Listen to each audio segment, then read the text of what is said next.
పరలోకం వెళ్ళాలి అంటే పోరాడాలా అన్నది ఇప్పుడు మనం బైబిల్లో నుండి నేర్చుకోబోయే సంగతి. పరలోకం వెళ్ళాలి అంటే పోరాడాలా. దేవుని పిల్లలరా, ఈ మాట బైబిలులో యేసు ప్రభు చెప్పిన మాట. మత్తయి సువార్త 7వ అధ్యాయం 13వ వచనం దయచేసి అందరూ త్వరగా తీయండి. మత్తయి సువార్త 7వ అధ్యాయం 13వ వచనం చదువుతున్నారు. ఇరుకు ద్వారమున ప్రవేశించుడి, ఇరుకు ద్వారమున ప్రవేశించుడి, నాశనమునకు పోవు ద్వారము వెడల్పును, ఆ దారి విశాలమునై ఉన్నది, దాని ద్వారా ప్రవేశించువారు అనేకులు.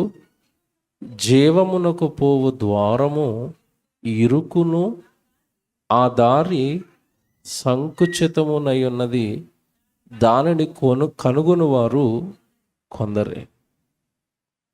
ఈ సందర్భాన్ని లోతుగా మనం ఆలోచించాలి. ఇది ఎవరో చెప్పిన మాట కాదు.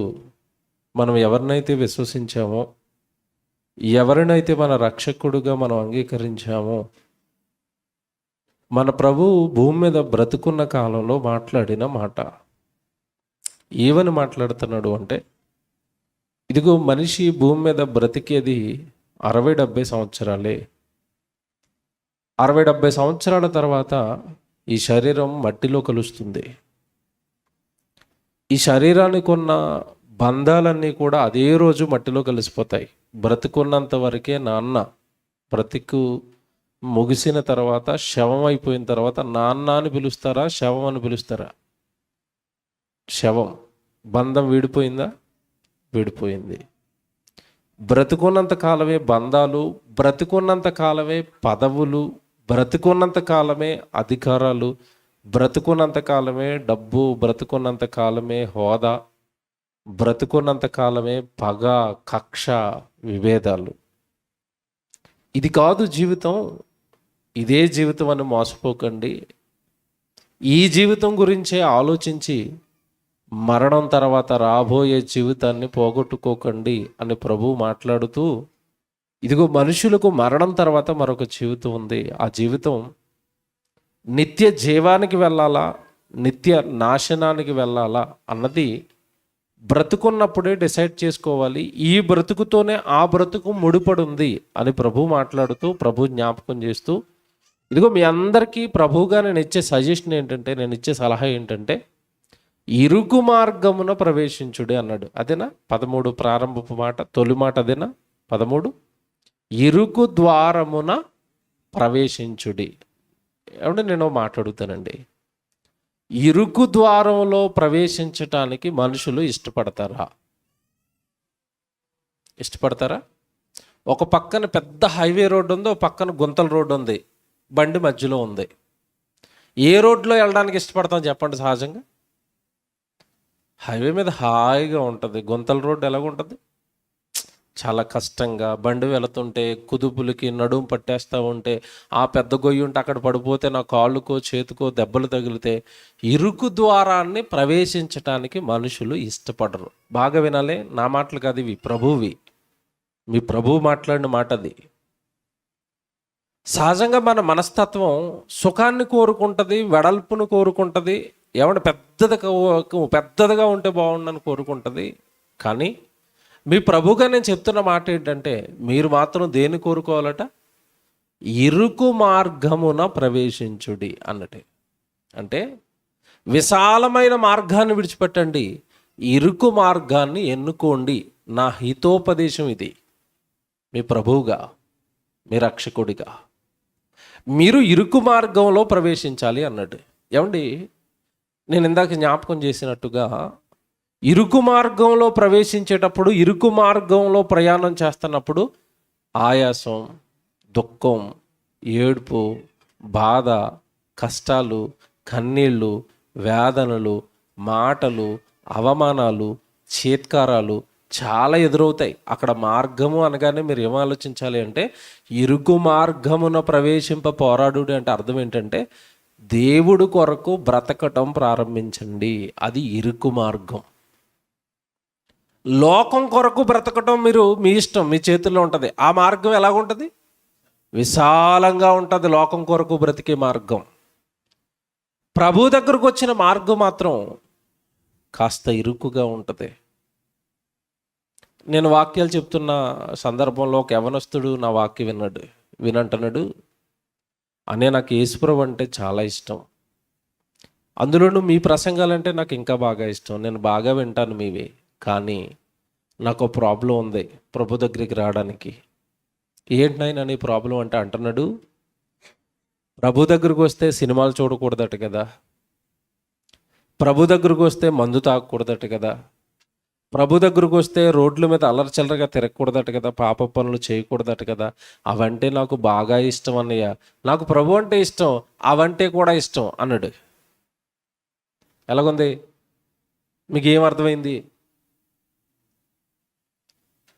లోకం పాపపు జీవితం విశాలంగా ఉంది. మందుకు వెళ్ళు, మందు కొట్టు, ఏమన్నా వ్యభిచారం చెయ్యి, దొంగతనం చెయ్యి, పాపం చెయ్యి, సినిమాలకు తిరుగు, పబ్బులకు తిరుగు, క్లబ్బులకు తిరుగు. నువ్వు ఎలాంటి పాపపు పనులు చేసినా లోకంలో ఎవడు నేనేం పట్టించుకోడు. పైగా అలాంటి పాపపు పనులు చేసేవాడే హీరో ఇప్పుడు. కదా కాదా? ఒకప్పుడు ఆడపిల్లలు ఎవరిని ఇష్టపడేవారు చెప్పండి? లవ్ చేయాలంటే అవతల వ్యక్తులు ఏం చూసేవారంటే, వాడు నీట్గా అందంగా మంచి బట్టలు వేసుకుని, పొడుగు షర్ట్ వేసుకుని, చక్కగా మంచి క్రాఫ్ట్తో ఉంటే మంచి అబ్బాయి అండి, నేను ప్రేమిస్తున్నాను అబ్బాయిని అనేవారు. ఇప్పుడు అమ్మాయిలు ఎవరిని ప్రేమిస్తున్నారో తెలుసండి? వాడు ప్యాంటు మొత్తం చిరిగిపోయి ఉండాల, జుట్టేమో ఇలాగ పిచ్చుకల గూళ్ళో కటింగ్ వేయించుకుని ఉండాలా, బండికి సైలెన్సర్ పీకేయాలా, ఏమని వెళ్తామండి, ఏమన్నా వాడిని గుద్దుతా, వీడిని గుద్దుతా, వాడిని తిడతా, వీడిని తిడతా, వాడిని కొడతా, వాళ్ళ అమ్మనాన్నలు కొరే ఒరే అని వాళ్ళ అమ్మనాన్నలు కూడా పిలుస్తా. అలాంటి కుర్రాడు ఇప్పుడు పిల్లలకి ఇష్టం. అంటే పాపం చేసేవాడు ఈరోజు లోకానికి ఎలా కనపడుతున్నాడు? హీరో. ఈరోజు వెధవలందరూ హీరోల్లా కనబడతారు, అంతే కదండి. సినిమాలు కూడా అలాంటి సినిమాలే తీస్తున్నారు పిల్లల్ని పాడు చేయడానికి. పుష్ప అని ఒక సినిమా తీశారండి. ఆ సినిమాలో వాడు పిచ్చి గడ్డం, ఇంత గడ్డం పెంచుకుని, మాసిపోయిన లుంగి ఒకటి కట్టుకుని, భుజం మీద గొడవలు వేసుకుని, ఎర్రచందనం దొంగతనంగా నరికేస్తాడు. పోలీసులకు దొరకకుండా స్మగ్లింగ్ చేస్తాడు. స్మగ్లర్, దొంగ, పచ్చి దొంగ. ఆ దొంగ ప్రజలకి హీరో అయ్యాడు. ఆ సినిమాకి పెద్ద నేషనల్ అవార్డు వచ్చింది. అంటే ఇదంతా ఎందుకు చెప్తున్నాడు తెలుసా? మంచి చేసేవాడు చేతకానివాడుగా కనపడుతున్నాడు, పాపం చేసేవాడు లోకానికి ఎలా కనపడుతున్నాడు? హీరో. కానీ యేసుప్రభు అంటున్నాడు, నాయన ఆ లోకం చాలా బాగుంటుంది, విశాలంగా ఉంటుంది, పాపం చేయడానికి అవకాశాలు ఉంటాయి, నువ్వు పాపం చేస్తే హీరో అంటారు. కానీ ఒకటి జ్ఞాపకం చేస్తున్నాడు అక్కడ. ఏమని? ఇరుకు మార్గమున ప్రవేశించండి, ఇరుకు మార్గంలోనే ప్రయాణం చేయండి, ఈ పాపపు లోకానికి, ఈ పాపపు ఆశలకు మీరు దూరంగా బ్రతకండి, ఇరుకు మార్గమున ప్రవేశించండి అని చెప్పి, నాశనమునకు పోయే మార్గమట వెడల్పును, ఆ దారి విశాలమునై ఉన్నది. చివరికి ఈ లోకం బాగుంది, ఈ పాపం బాగుంది, ఈ అబద్ధాలు బాగున్నాయి, ఈ దొంగతనాలు బాగున్నాయి, ఈ వ్యభిచారాలు బాగున్నాయి, ఈ త్రాగుడు బాగుంది అని అనుకునే వాళ్ళంతా ఆ విశాల మార్గంలో లోకంలో ఉన్నంతకాలం ప్రయాణం చేసిన వాళ్ళట చివరికి ఎక్కడికి వెళ్ళిపోతారట? ఎక్కడికి వెళ్తారట? నాశనమునకు పోతారు అన్నాడు. నాశనము అనగానే అర్థం ఏంటి? నాశనమునకు పోవు మార్గము, జీవమునకు పోవు మార్గము. రెండు మార్గాలు ఉన్నాయి ఇప్పుడు మనుషుల ఎదుట, నీ ఎదుట, నా ఎదుట. ఇప్పుడు దేవుడు నా ముందు రెండు మార్గాలు వేశాడు. బాగా వినండి, మళ్ళీ చెప్తున్నాను. ఇప్పుడు మీ ఎదుట, నా ఎదుట రెండు మార్గాలు ఉన్నాయి. ప్రపంచ మానవాళి ఎదుట రెండు మార్గాలు ఉన్నాయి. ఒక మార్గం ఇరుకుగా ఉంటుంది, ఒక మార్గం విశాలంగా ఉంటుంది. ఈ విశాలమైన మార్గంలో అన్ని సుఖాలు ఉంటాయి, అన్ని సంతోషాలు ఉంటాయి, అన్ని ఆనందాలు ఉంటాయి. ఈ ఇరుకు మార్గం ఏదైతే ఉందో కష్టంగా ఉంటుంది, శ్రమతో కూడుకుని ఉంటుంది, బాధలతో కూడుకుని ఉంటుంది, అవమానాలతో కూడుకుని ఉంటుంది. అంతిమంగా నీకున్నవన్నీ పోగొట్టుకోవలసి ఉంటుంది. ఈ ఇరుకు మార్గంలో. కానీ ఈ ఇరుకు మార్గం చివరికి జీవానికి చేరుస్తుందట.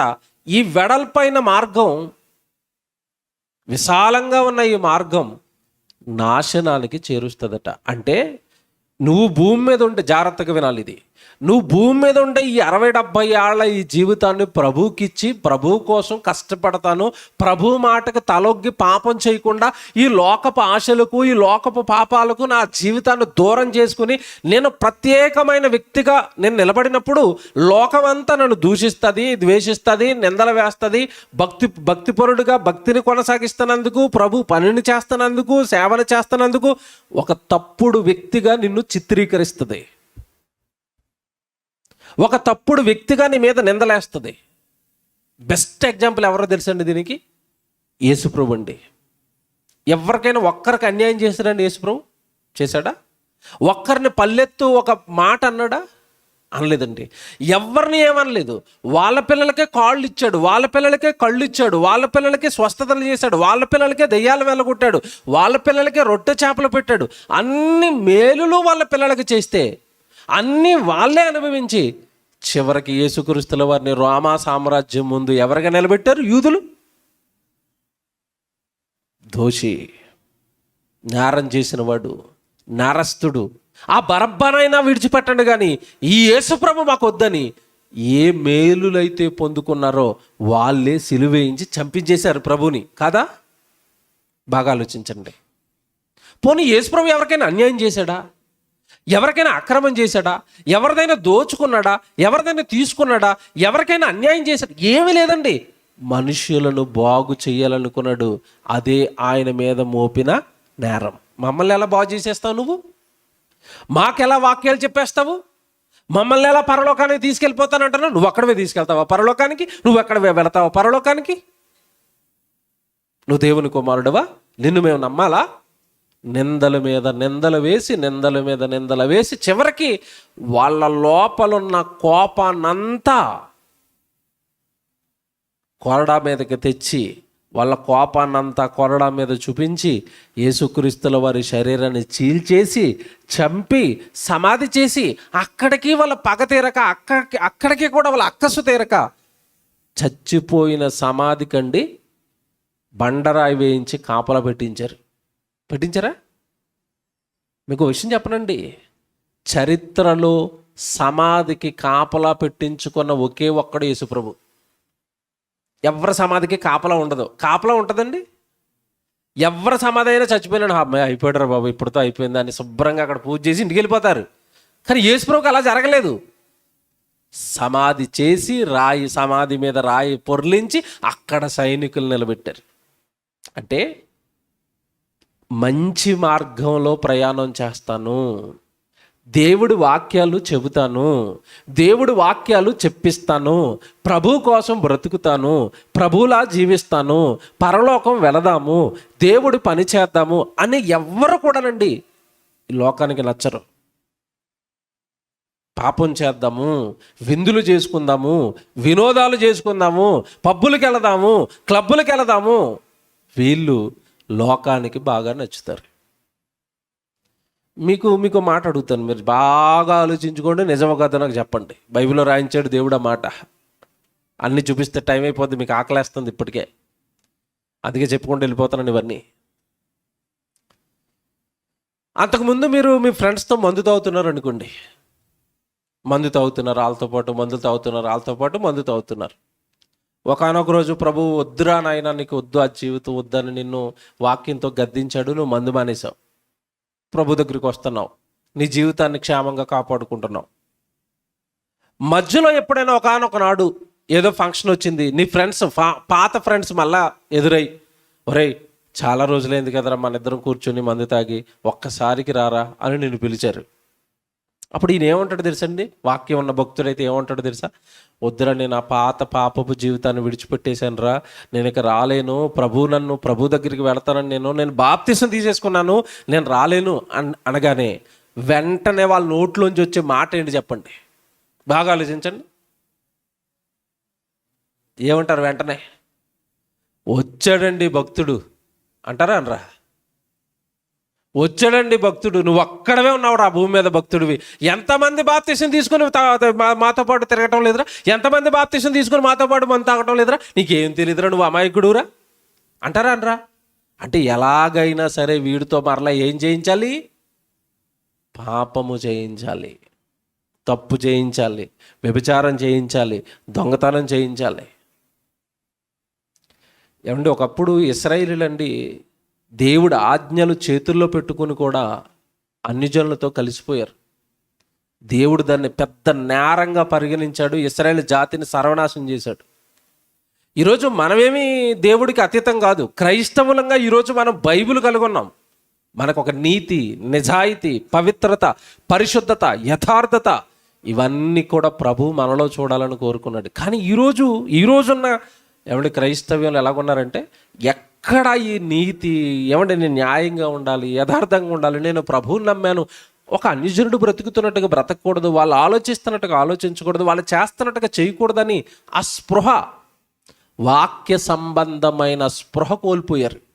చాలా ప్రమాదంలో ఉన్నారు క్రైస్తవులు ముఖ్యంగా. ఈ మధ్యకాలంలో ఒక తమ్ముడు నాకు ఫోన్ చేసి అంటున్నాడు, అనయ్య ఎలక్షన్ వస్తుంది కదా, అన్ని పార్టీలు వాళ్ళు డబ్బులు ఇస్తానంటున్నారు, ఓటేయడానికి డబ్బులు తీసుకోవచ్చా తీసుకోకూడదా అని అడిగాడు. ఇప్పుడు మిమ్మల్ని అడుగుతున్నాను, తీసుకోవచ్చా తీసుకోకూడదా?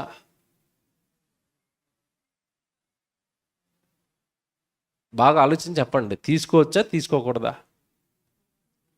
దేవుడి సన్నిధిలో ఉన్నారు కదా, నేను తీసుకోను అని వాళ్ళు చేయొద్దండి. నవ్వుతున్నారంటే లోపల ఏమో తెలుసా?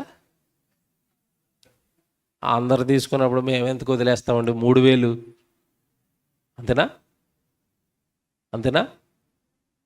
ఇది ఒక అన్యజనుడు చేస్తే అది పాపం, అక్రమం. నీకున్న ఓటు హక్కును అమ్ముకోవటం కదా అది, మరి అమ్ముకోవటం కదండి అది. అమ్ముకోవచ్చు అలాగా? పాపం అండి అది. ఇలాంటి చాలా పాపాలు మనకు ప్రభు దగ్గరకు వచ్చి కూడా మనం చేసేస్తాం, తెలియదు మనకు అది పాపాలని, నేరాలని.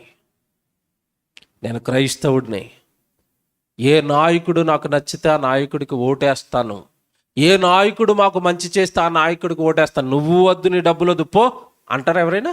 అంటున్నారా? అన్నవాడు క్రైస్తవుడు, అనేవాడు ఏడి? ఇవన్నీ ఎందుకు జ్ఞాపకం చేస్తానని తెలుసా? ఇరుగు మార్గమున పోవు ఏమండి, విశాలంగా నాశనానికి వెళ్ళిపోయే మార్గం ఎలాగుందట? విశాలంగా ఉంది. వాడు ఓటుకు డబ్బులు తీసుకుంటాడు, లంచం తీసుకుంటాడు, ఏమంటే పాపాలు చేస్తాడు, పక్కోడి భార్యను తీసుకుని వెళ్ళిపోయి వ్యభిచారం చేస్తాడు, పక్కోళ్ళ ఏమంటే యవన అమ్మాయిల్ని చేస్తాడు, పాడు చేసేస్తాడు, నాశనం చేస్తాడు. వాడికి అడ్డు అదుపు లేదండి. అది నాశన మార్గం అండి. విశాలంగా ఉంటుందండి, ఏమైనా చేయొచ్చండి. కానీ నువ్వు వచ్చింది ఎందులోకి? యేసు ఎందులో ప్రవేశించమన్నాడు, ఎందులో ప్రయాణం చేయమన్నాడు? ఇరుకు మార్గమున ప్రవేశించండి, నోటికి కళ్ళెం వేయండి, కళ్ళకు కళ్ళెం వేయండి, అవయవాలలో పుడుతున్న కోరికలకు కళ్ళెం వేయండి, దేహ ఆశలకు కళ్ళెం వేయండి.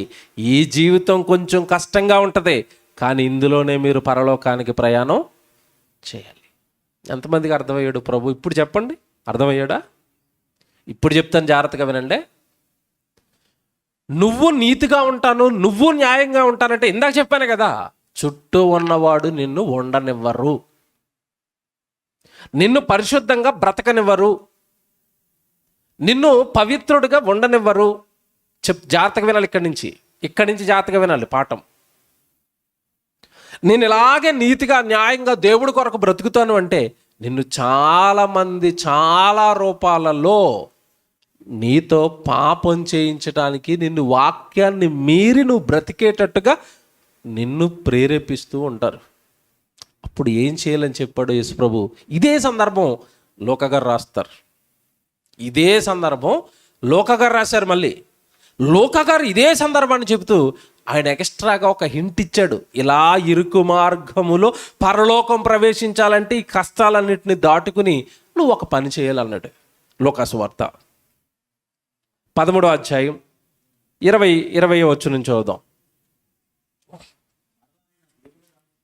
లూకాసు వార్త 13వ అధ్యాయం 20వ వచనం. మరలా ఆయన దేవుని రాజ్యమును దేనితో పోల్తును?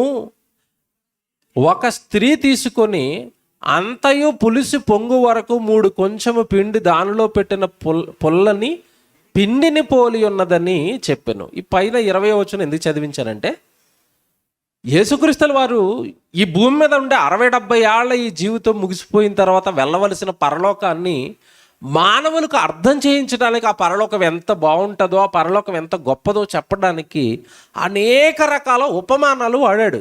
అంటే పైన సబ్జెక్ట్ అంతా ఏంటంటే పరలోకం గురించి చెప్పుకుంటూ వస్తున్నాడు. మనిషి మరణం తర్వాత చేరవలసిన రాజ్యం గురించి చెప్పుకుంటూ వస్తున్నాడు. జాగ్రత్తగా వినండి.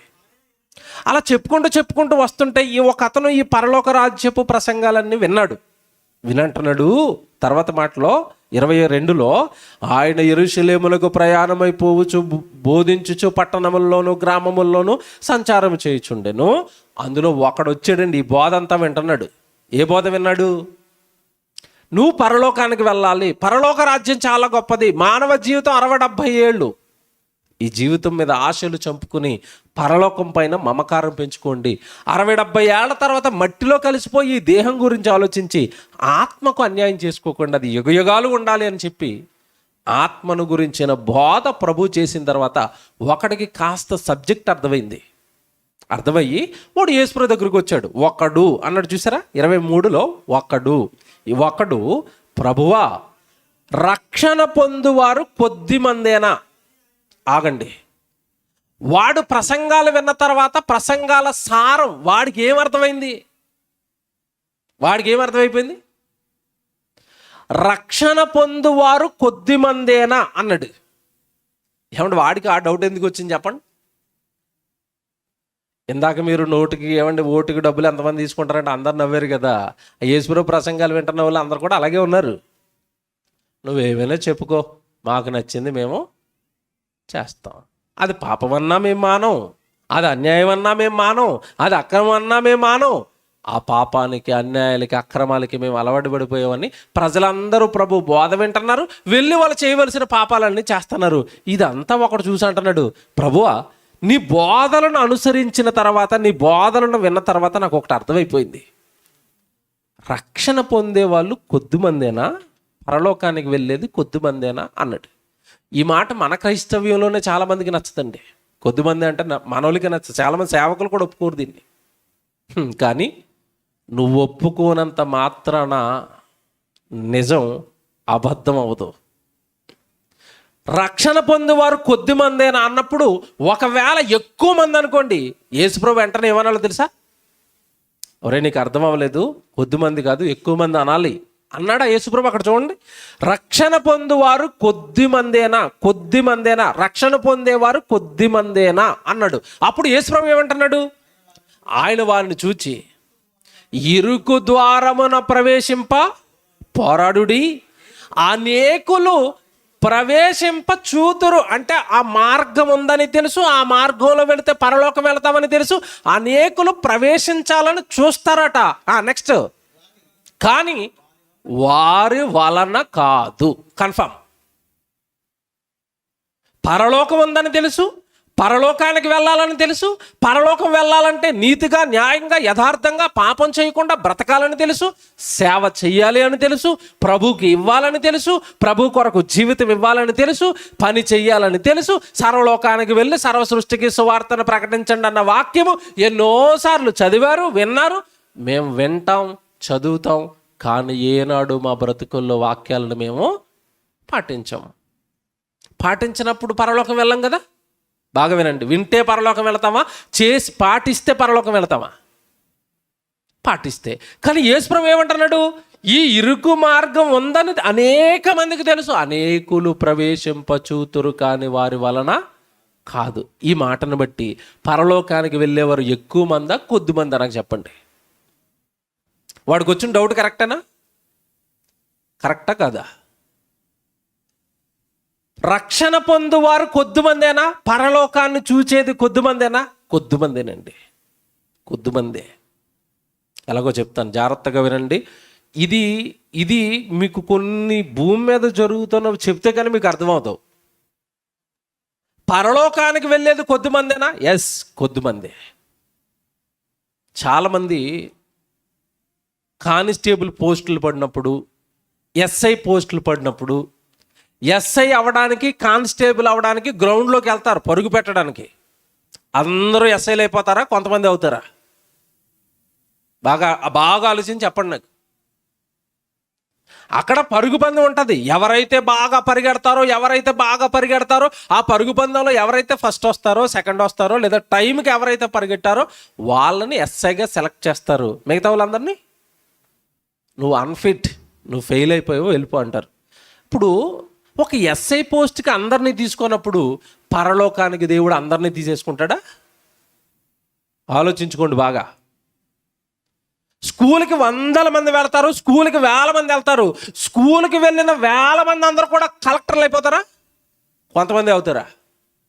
కొంతమంది అవుతారు. ఇక్కడ జాగ్రత్తగా వినాలే.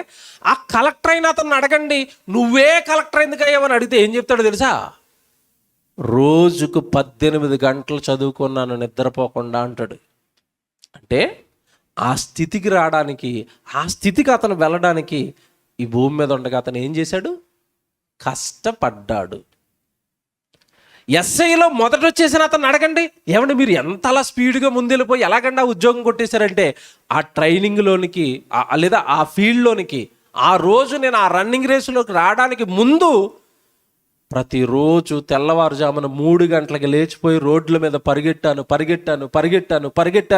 పరిగెట్టడానికి నా శరీరాన్ని సిద్ధం చేశాను, కనుక అక్కడ పాస్ అయ్యాను. అర్థమవుతున్నాయి ఇవన్నీ? ఒక ఎస్ఐ అవ్వాలన్నా, ఒక కలెక్టర్ అవ్వాలన్నా ముందు వాళ్ళు ఏం చేస్తున్నారు? భూమి మీద కష్టపడుతున్నారు. Very good. పరలోకం వెళ్ళాలంటే కష్టపడాలా? మీరేం కష్టపడ్డారు చెప్పండి? నేను చాలా కష్టపడి బాప్తీసం తీసుకున్నాను అన్నవాళ్ళు చేయొద్దండి. బాప్తీసం బాగా కష్టపడిపోయారా? అయ్యగారు అలా ముంచి అలా లేపారా? అదే కదా మన డిగ్రీ. దేవుళ్ళు మనం చెప్పుకోవడానికి మనకున్న డిగ్రీ అని చెప్పండి. ఇప్పుడు దేవుళ్ళో నేను దేవుళ్ళో నాకున్న డిగ్రీని చెప్పుకోవాలంటే నేను రక్షణ పొందేశాను, బాప్తీసం తీసేసుకున్నాను. ఏం కష్టపడిపోయావు బాప్తీసం తీసుకున్న రోజు? అయ్యగారే ప్రార్థన చేశారు, అయ్యగారే నీటిలోకి దింపారు, అయ్యగారే ముంచారు, అయ్యగారే లేపారు. నీ పాత్ర ఏమీ లేదు. అవునా కదా చెప్పండి? ఆయనే అంటాడు, నువ్వేం కంగారు పడుకో, నేనే ముంచుతాను, నేను లేపుతాను. ఇది ఏం కష్టపడ్డావు ప్రభువుకి నీకు పరలోకం ఇచ్చేయడానికి? ఇప్పుడు ఆ వచ్చిన మళ్ళీ చదువుదాం. లోకాసు వార్త 13వ అధ్యాయం 23. ప్రభువా, రక్షణ పొందువారు కొద్దిమందేనా అని అడుగగా ఆయన వారిని చూచి ఇరుకు ద్వారమున ప్రవేశింప పోరాడుడి. ఈ పదమండలం చేయండి. ఇదే నా పాఠం. పరలోకం వెళ్ళాలంటే పోరాడాలా? ఇదే పాఠం రాశాను నేను. ఇరుకు ద్వారమున ప్రవేశించడానికి నువ్వేం చేయాలట? భూమి మీద పోరాడుడి. ఎంతమంది బైబిల్లో ఉంది చెప్పండి? నా బైబిల్లో ఉంది, నేను చెయ్యొత్తాను. మీ బైబిల్లో ఉన్న వాళ్ళు చెయ్యొత్తండి. పోరాడుడి అని నా బైబిల్లో ఉందన్న వాళ్ళు చేయొద్దండి. ఉందా? దింపేయండి. ఇప్పుడు ఏం పోరాటాలు చేశారు చెప్పండి? ఇప్పుడు చెప్పండి. పోరాడుడి అని బైబిల్లో ఉంది, ఏం పోరాటాలు చేశారో చెప్పండి. ఉన్నాయా లేవా? లేవు. నేను అడగనా? బైబిల్ ప్రకారం పాపం చేసిన వాడు పరలోకానికి వెళ్ళడు, నరకానికి వెళ్ళిపోతాడు. తెలుసు కదా మీకు ఇది? బాగా వినండి, మళ్ళీ అడుగుతున్నాను. బైబిల్ ప్రకారం పాపం చేసిన వాడు పరలోకానికి వెళ్ళడు, నరకానికి వెళతాడు. ఇది మీకు తెలుసు, సింపుల్. అసలు పాపం అంటే ఏంటి చెప్పండి నాకు? ఆజ్ఞాతిక్రమం పాపం. Very good. ఆజ్ఞ అంటే ఏంటి? మళ్ళీ ఇంకో కొంచెం లోతుకెళ్ళి ఆలోచిద్దాం. ఆజ్ఞ అంటే ఏంటి? దేవుడి నోట్లో నుంచి మనం చేయమని చెప్పే ప్రతి మాట కూడా మనకేంటది? ఆజ్ఞ. ఇప్పుడు పరలోకానికి ప్రవేశించాలన్నవాడు పోరాడండి అని అక్కడ ఉంది. నువ్వు ఏ పోరాటం చేయలేదు. ఇది ఏమవుతుంది చెప్పండి? ఇప్పుడు ఆజ్ఞాతిక్రమం కాదా? ఇది పాపం కాదా? ఆలోచించండి, నెమ్మదిగా ఆలోచించండి. సర్వలోకానికి వెళ్ళి సర్వ సృష్టికి సువార్తను ప్రకటించండి. ఏనాడు కనీసం ఎవరికి కరపత్రం కూడా ఇవ్వలేదు ప్రభుది.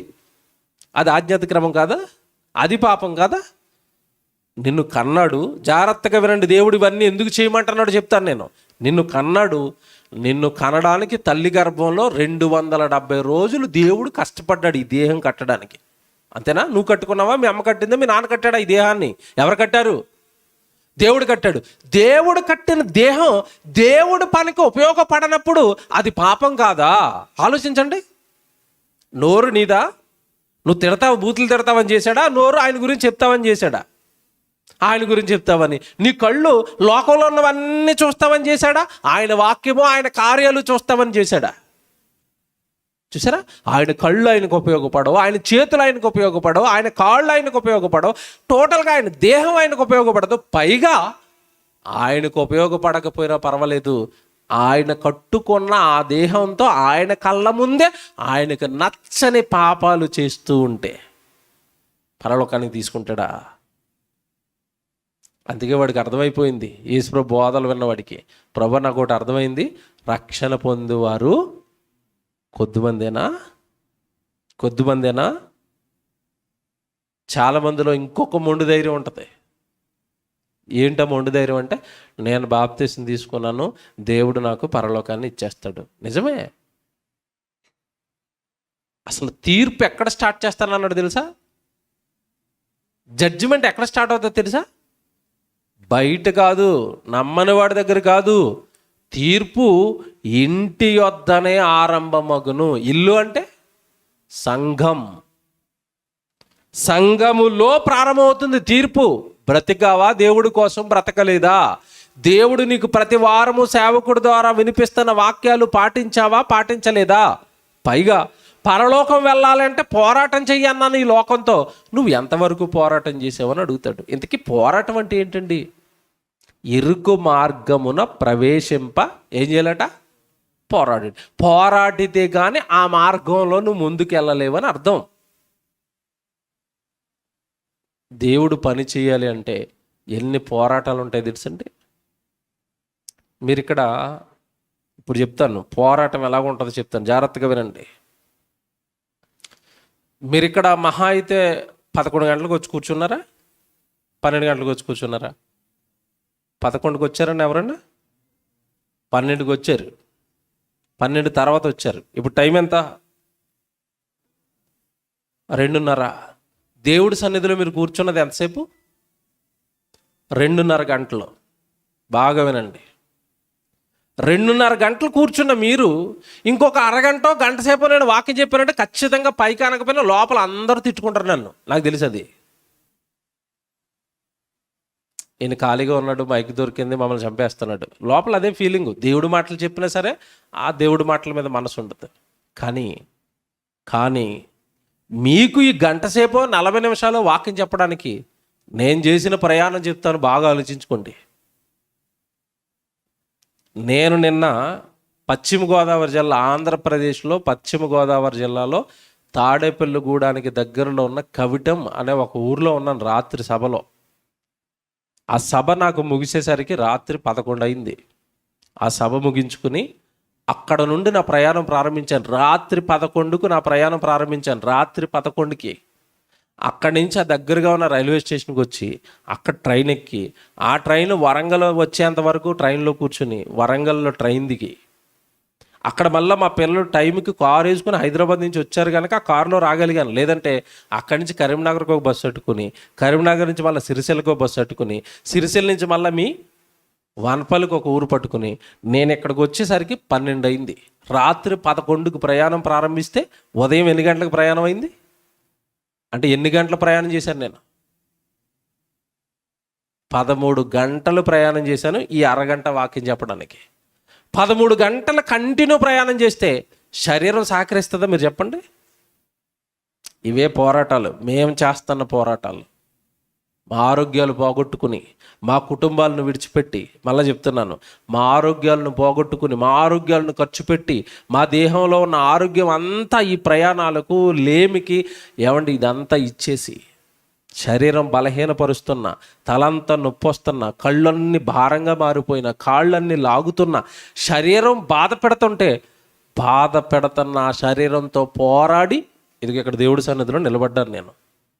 పోరాటం, దేవుడి వాక్యం ప్రజలకి చెప్పటం కోసం పోరాటం. మమ్మల్ని ఇక్కడికి పిలిపించిన తమ్ముడు ఉన్నాడు రూబేన్. అతనేమి పెద్ద వ్యాపారస్తుడో ఉద్యోగస్తుడో గవర్నమెంట్ ఎంప్లాయీ కాదు. అతను చేసే పని మీ అందరికీ తెలుసు. ఏ పని చేస్తాడు? గొర్రెలు మేపుకుంటున్నాడు. ఎంత కష్టం ఉంటుందో గొర్రెలు మేపడం మీకు తెలియదు కదా. ఉదయం వెళితే సాయంత్రం వరకు ఎండలో పడొస్తాడు. అలా కష్టపడి సంపాదించిన ఆ పిల్లలు, ఆ కుటుంబం ₹1,000 ఇలా దేవుడి కోసం తీసి ఖర్చు పెట్టి ఈ కార్యక్రమాన్ని చేయటం, ఇవన్నీ పోరాటాలు. ఇవే పోరాటాలు. దేవుడి కోసం బ్రతకటంలో ఉంటుంది పోరాటం. గుడికి వచ్చి వెళ్ళిపోవడంలో ఎవరికి ఉండదు. హాయిగా హాయిగా చాలామంది అంటే గుడికి వస్తారు, వెళతారు, హాయిగా ఉంటారు. వాళ్ళకేం పోరాటాలు ఉండవు. దేవుడు పని చేయి, పోరాటం. దేవుడి వాక్యం చెప్పు, పోరాటం. దేవుడి వాక్యం చెప్పిస్తానని ముందుకు రా, పోరాటం. దేవుడు కోసం బ్రతుకుతాను అంటే దేవుడు కొరకు బ్రతకని ఈ లోకం బ్రతుకుతున్నవాడి మీద పోరాటం చేస్తుంది. ఎలా చేసేస్తావు నువ్వు దేవుడు పని? జాగ్రత్తగా వినండి. ఎలా చేస్తావు నువ్వు దేవుడు పని? నువ్వు ఒక్కడవే ఎలా చేస్తావు? ఇదేంటండి ఇది? మళ్ళా చెప్తున్నాను, బైబిలు రాకపోతే బాగా బైబిల్ నేర్చుకోండి. దేవుడు పని చెయ్యకపోయినా దేవుడు ఏమైనా ఒక మూల దేవా అంటే క్షమిస్తాడేమో, కానీ దేవుడు పని జరుగుతున్నప్పుడు దానికి అభ్యంతర కారణంగా అడ్డుగా మారిన వాళ్ళెవ్వరికి కూడా పాప క్షమాపణ అనేది ప్రసక్తి లేదు. ఎందుకంటే యేసుప్రభు చెప్పిన మాట ఇది. మీలో ఎవడైనా అభ్యంతరపరచాలనుకున్నాడా, నా దగ్గరకు వస్తున్న విశ్వాసులను కానీ నా కార్యాలను కానీ అభ్యంతరపరచాలనుకున్నాడా, అలాంటి వాడికి నేను ఒక మంచి పని చెప్తాను అన్నాడు. ఏం పని చెప్పాడు తెలుసా? ఒక పెద్ద బండరాయి ఒకటి తీసుకుని దానిని మెడకు కట్టేసుకుని లోతైన నీళ్లు కలిగిన సముద్రంలో దూకేమని చెప్పాడు. అటు నువ్వు బతకూడదు రేఖ అన్నాడు. ఎంత కఠినంగా, ఎంత సీరియస్గా చెప్పాడు చూసారా? నీ వల్ల అయితే దేవుడు పని చేయి, లేదా సహకారిగా ఉండు. అది అవదా వచ్చి వాక్యం విని వెళ్ళిపో, అంతే తప్ప అడ్డుబండగా దేవుడు పనికి ఏ వ్యక్తి ఎప్పుడూ మారకూడదు. అది పెద్ద శాపం. అది ప్రభువు కూడా క్షమించను అని చెప్పేసిన పాపం అది. దేవుని పిల్లలారా, పోరాటం, దేవుడి పని పోరాటం, దేవుడి సేవ పోరాటం, నీతిగా న్యాయంగా లోకానికి భిన్నంగా భక్తుడిగా బ్రతకటం పోరాటం. ఆ పోరాటంలో నువ్వు నేను ఏ స్థాయికి వెళ్ళాలని కోరుకున్నాడు తెలుసా దేవుడు? హెబ్రీయులకు రాసిన పత్రిక 12వ అధ్యాయం 3వ వచనం చూద్దాం. హెబ్రీయులకు రాసిన పత్రిక 12వ అధ్యాయం, హెబ్రీయులకు రాసిన పత్రిక 12వ అధ్యాయం 3వ వచనం. మీరు అలసట పడకయు. చూసారా, దేవుడు పని చేస్తున్నప్పుడు, దేవుడి కోసం బ్రతుకుతున్నప్పుడు కష్టాలు వస్తే మీరు ఏం పడకూడదట? అలసట. అలసిపోయానిక, నా వల్ల అవదక, ఇదే మీటింగ్ ఇక, ఇదే ప్రార్థనక, ఇక నేను చేయలేనిక, అలా అలసట పడకూడదట దేవుడి పనిలో. దేవుడి పని పోరాటం.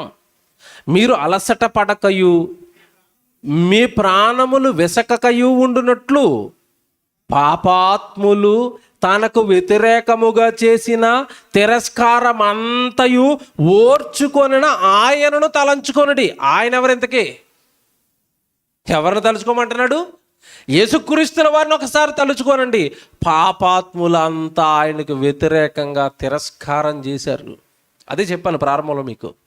ప్రభువును దూషించి ద్వేషించి శిలువ మరణానికి అప్పగించిన వాళ్ళ చరిత్ర అదే ఇక్కడ మరలా జ్ఞాపకం చేయాలి. ఒక్కసారి ప్రభువుకి ఎదురైన వ్యతిరేకతలు జ్ఞాపకం చేసుకోనండి. ఆ రోజున పాపాత్ములందరూ దేవుడి కొరకు బ్రతుకుతున్నప్పుడు, ఇలా బ్రతికితే పరలోకం వెళ్ళిపోదాం, ఇది పరలోక మార్గం అన్నప్పుడు ఆ మార్గంలో వెళుతున్న ప్రభువుని హింసించిన వాళ్ళని ఒక్కసారి జ్ఞాపకం చేసుకోనండి. నువ్వు అలా బ్రతికితే నీకు కూడా వచ్చేవి ఏంటో తెలుసా? నిందలే, హింసలే, కష్టాలే. దేవుడు పని దానితో కూడుకున్నది. ఎంత బాగా రాస్తున్నాడు చూసారా? మీరు అలసట పడకయు మీ ప్రాణములు వెసకకయు ఉండునట్లు పాపాత్ములు తనకు వ్యతిరేకముగా చేసిన తిరస్కారం అంతయు ఓర్చుకుని ఆయనను తలంచుకోనండి. 4వ వచనం, మీరు పాపముతో పోరాడుటలో, ఈ పదవండర్లైన్ చేసుకోండి. ఇంతకీ పరలోకానికి వెళ్ళాలి అనుకునేవాడు, ఇరుకు మార్గంలో ప్రవేశించాలనుకునేవాడు పోరాడాలి అన్నాడు కదా.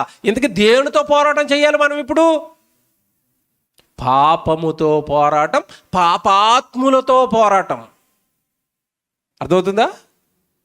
మీరు 4వ వచనం, మీరు పాపముతో పోరాడుటలో రక్తము కారునంతగా ఇంకను దానిని ఎదురింపలేదు. ఎంత బాగా చెప్పాడు. మనం ఇంకా ఏ స్టాండర్డ్కి రాలేదట భక్తిలో, దేవుడిలో. పాపాన్ని ఎదిరించేటప్పుడు అవసరమైతే నీ రక్తం కూడా కారుతుంది. స్టెఫను జ్ఞాపకం చేసుకోనండి. ఏమి చేయలేదండి, స్టెఫను కూడా ఏ అన్యాయం చేయలేదండి. యేసు ప్రభు నమ్ముకోండ్రా రక్షణ అని దేవుడు పని, దేవుడు కార్యక్రమం చేస్తున్నాడు, సువార్త ప్రకటిస్తున్నారు. రాళ్ళు వేయడం స్టార్ట్ చేశారండి.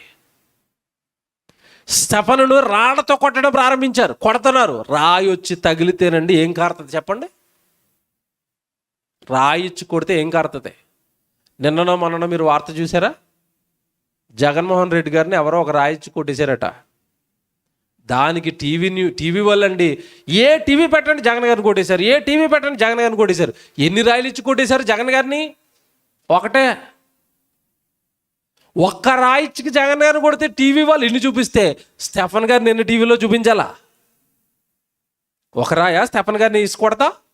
రాళ్ళు రువ్వారట. రాయొచ్చు కొడుతుంటే కన్నుకు తగిలిందా, నెత్తుకు తగిలిందా, మెదడుకు తగిలిందా, ఏమంటే గుండెకు తగిలిందా, ఎముకలకు తగిలిందా, ఎక్కడ తగిలిందంటే ఎక్కడ తగిలిందో తెలియదండి. రాళ్ళేసి కొట్టి రాళ్ళు దెబ్బలకి రక్తం అంతా కారిపోయి ఇక అలా స్పృహ కోల్పోయి రాళ్ల దెబ్బలతో రక్తం కారి చచ్చిపోయాడు. ఎవరు? స్టెఫను. అంటే పాపాన్ని ఎదిరించటంలో రక్తము కారేంతగా ఎదిగాడా? మీకు ఇప్పుడు చెప్పనా? మీ అయ్యగారు ఉన్నారు కదా, మీ అయ్యగారిని మిమ్మల్ని ఇలా చక్కగా ఇక్కడ సేవ జరుగుతుంది, సంఘం ఉంది కదా, ఇక్కడికి ఎవరైనా 4 కర్రలు కత్తులు పట్టుకొచ్చి ఇక్కడికి వచ్చే వారం ఎవడైనా ఆరాధనకు వచ్చాడా ఒక్కొక్కడు తల నరికేస్తాం అన్నారు అనుకోండి, మీలో వచ్చే ఆదివారం ఎంతమంది వస్తారు ఆరాధనకి? గుడికి వచ్చారా మిమ్మల్ని చంపేస్తాం, గుడికి వచ్చారా మిమ్మల్ని నరికేస్తామంటే వస్తారండి? గుడికి వస్తారా? అరే నరుక్కుంటే నరుక్కోరా, నా ప్రభు నన్ను బ్రతికిస్తాడు, నేను పరలోకి వెళ్ళిపోతాను అని వస్తారా? అమ్మో, అంత భక్తి ఉంది ఏంటి మనకి? అందుకే రాస్తున్నాడు అక్కడ బైబిల్లో, మీరు పాపమును ఎదురించుటలో రక్తము కారునంతగా ఇంకను దానిని మీరు ఏం చేయలేదు, ఎదురించలేదు. మీకు అంత భక్తి ఇంకా రాలేదు. కానీ పరలోకం వెళ్ళాలంటే పాపంతో మీరు భూమి మీద ఉండగా ఏం చేయాలి? పోరాటం చేయండి. పాపంతో పోరాటం చేయండి, పాపపు కార్యాలతో పోరాటం చేయండి. పాపము హృదయము నిండా నింపుకొని దేవుడిలో బ్రతుకుతున్న నిన్ను అభ్యంతరపరుస్తున్న వారితో వాక్యానుసారమైన పోరాటం చేయండి. పోరాటం అనగానే కత్తులెట్టుకుని వెళ్ళండి, కర్రలెట్టుకుని వెళ్ళండి, తిట్టండి కొట్టండి అని కాదు. ఈ పోరాటం వేరు. యేసుప్రభు పోరాటం చేశాడు. ఎవరైనా కొట్టాడా? ఎవరైనా తిట్టాడా?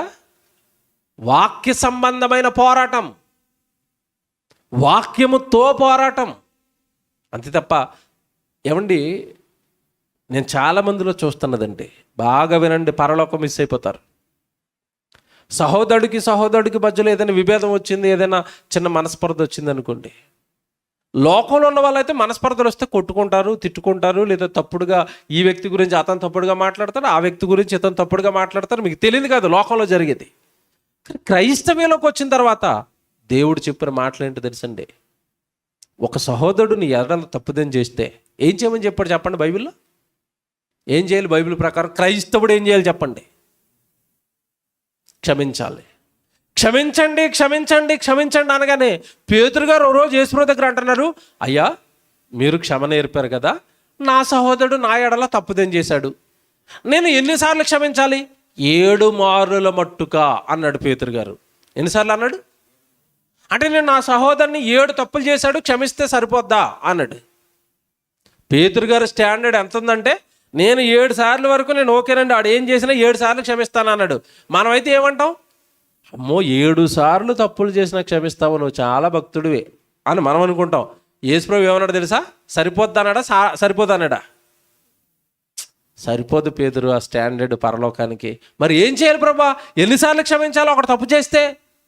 70 ఏండ్ల మారుల మట్టుకు. అదేనా బైబిల్లో ఉంది? 70 ఏండ్ల మారుల మట్టుకు అంటే అర్థం ఏంటి? నువ్వు బ్రతికేది ఎంత భూమి మీద? 60 సంవత్సరాలు, 70 సంవత్సరాలు.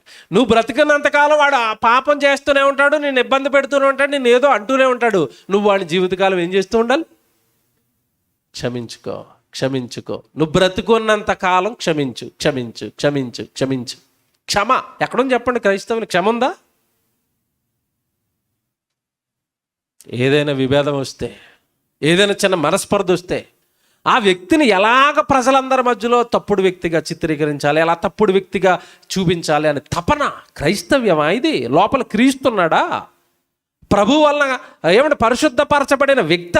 చిచ్చి క్షమ లేదు.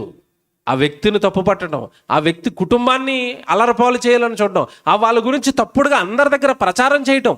నో, పరలోకం మిస్ అవుతారు. చూస్తున్నాడు ప్రభువు. నిన్ను క్షమించిన ప్రభువే అతన్ని క్షమించాడు, నీ పాపాలు కడిగిన ప్రభువే అతని పాపాలు కడిగాడు. ఇద్దరు దేవుడికి సమానమే. మీ ఇద్దరి మధ్యలో విభేదాలు ఉండొచ్చు గాక, మీ ఇద్దరి మధ్యలో ఒకరికొకరు శత్రువులు అవ్వచ్చు గాక, పరలోకంలో ఉన్న కన్న తండ్రికి అందరూ సమానమే. తీర్పు దినాన నిన్ను నిలబెడతాడు, అతన్ని నిలబెడతాడు. నువ్వు మాట్లాడిన మాటలు, సహోదరుడి పట్ల నువ్వు చేసిన విషపూరిత ప్రచారాలు యేసుక్రీస్తుల వారు ముందుకు తెచ్చి అవే సాక్ష్యాలుగా పెట్టి, నేను పరిశుద్ధపరచుకున్న నా సహోదరుడి మీద నువ్వు చేసిన ఈ తప్పుడు పనికి గాను నిన్ను నరకానికి వేస్తానని అంటాడు. అందుకే బైబిల్లో మీరు చూడండి, ఒక వ్యక్తికి దేవుడు ఏర్పరచుకున్న తర్వాత, దేవుడు ఒక వ్యక్తిని నిలబెట్టుకున్న తర్వాత, ఆ వ్యక్తి గురించి బైబిల్ తెలిసిన, వాక్యం తెలిసిన ఏ వ్యక్తి తప్పుడుగా మాట్లాడడం. ఉదాహరణకి సౌలు గురించి మీకు చెప్తాను. సౌలును దేవుడు అభిషేకించాడు రాజుగా. ఆ తర్వాత అతను పాడైపోయినా, తప్పుడోడైపోయినా, దావీదును తరుముతున్నా, దావీదు చంపడానికి అనేక మార్లు అవకాశం వచ్చిన చంపాడా? క్షమించాడా? క్షమించాడు. ఎందుకయ్యా దావీదు క్షమిస్తున్నావు అంటే ఏమంటాడో తెలుసా? నా దేవుడు అభిషేకించిన వ్యక్తిని నేనేం చేయకూడదు? చంపకూడదు. ఈరోజు క్రైస్తవుడు అనగానే దేవుడి వలన బాప్తిస్మము తీసుకున్న రోజు పరిశుద్ధాత్మ వలన అభిషేకింపబడినవాడు. నువ్వైనా, నేనైనా, ఎవరైనా సంఘములోనికి చేర్చబడిన ప్రతి వ్యక్తి అభిషేకించబడినవాడు. కావాలంటే బైబిల్ చూసుకోండి. యోహాను సువార్త 2వ అధ్యాయం, యోహాను సువార్త 2వ అధ్యాయానికి రండి. 20వ వచనం.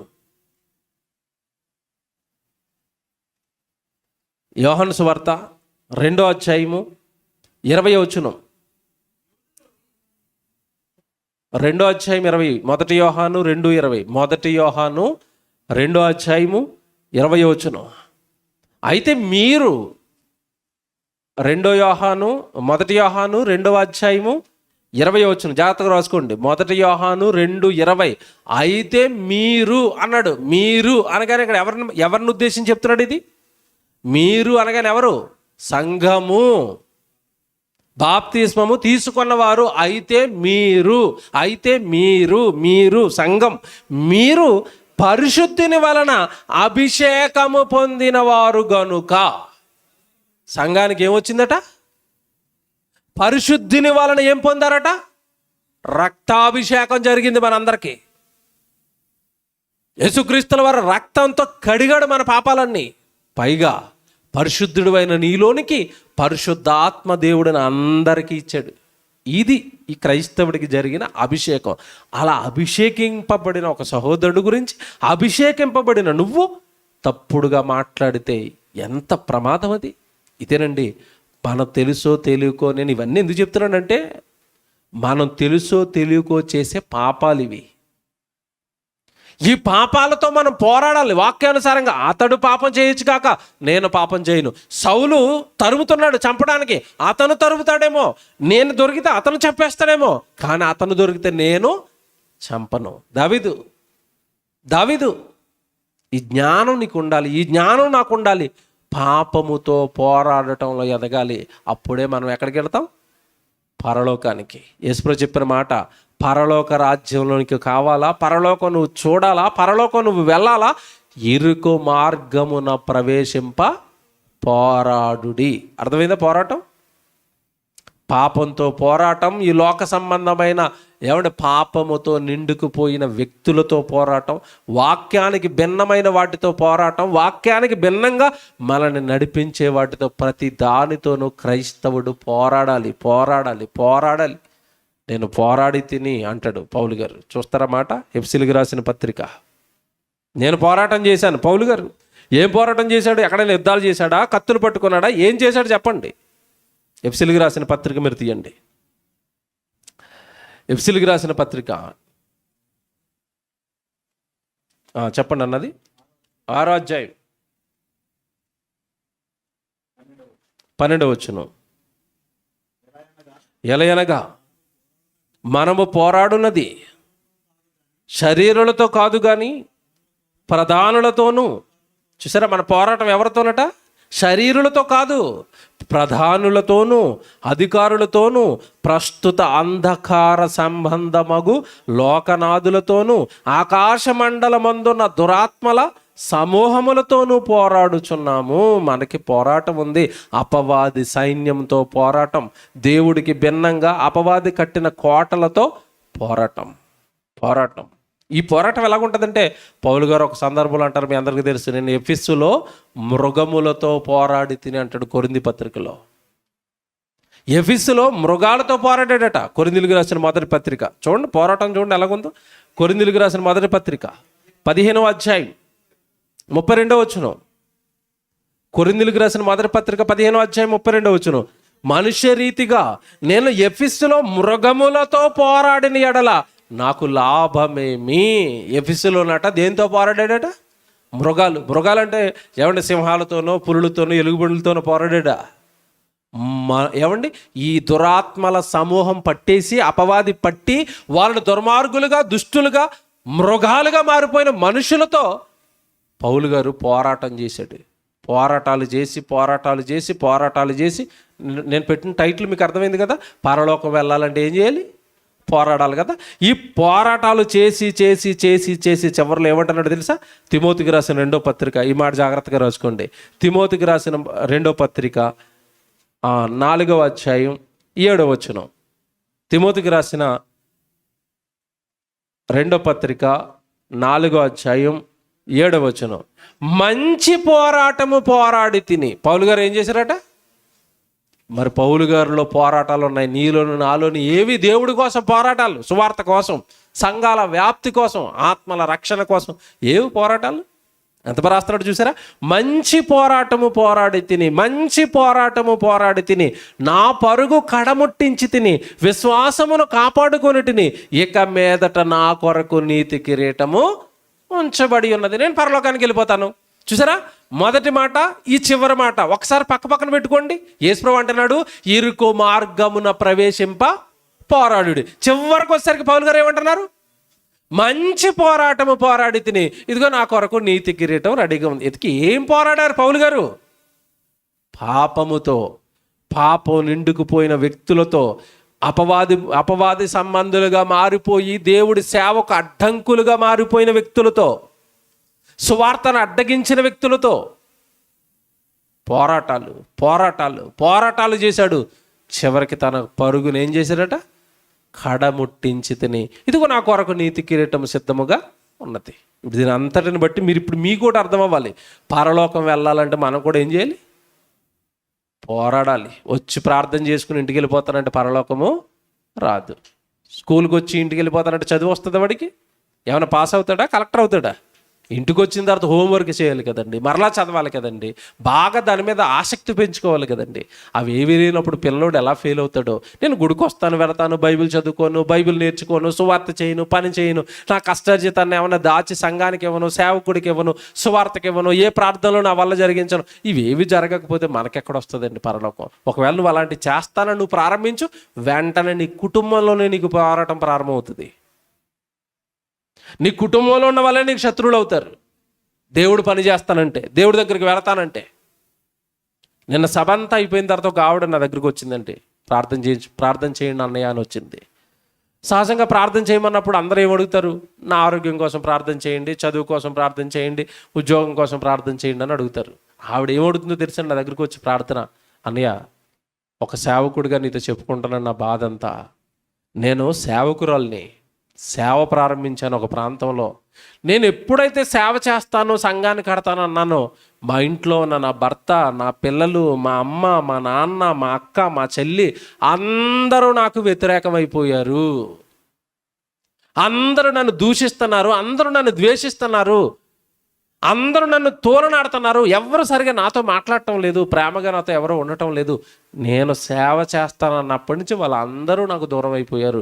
నేను దేవుడిని కోరుకునేది ఒకటే, మీరు ఒకటే నా గురించి ప్రార్థన చేయండి, వాళ్ళందరూ నా సేవకి సపోర్ట్ చేయాలని ప్రార్థన చేయండి అంటుంది. అంత మంచి భక్తురాలండి. చూసారా?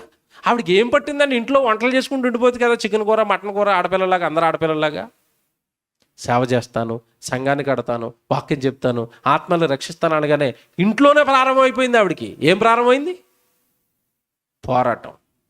మరి అవన్నీ జయించుకుని వాళ్ళందరినీ తాలుకుని ఆ శ్రమలకు తట్టుకొని బయటకు వెళ్ళి సంఘాన్ని కట్టి వాక్యం చెప్పటం అంటే చూసారండి ఏం చేస్తుంది ఆవిడ? ఏం చేస్తుంది ఆ చెల్లి? ఏం చేస్తుంది?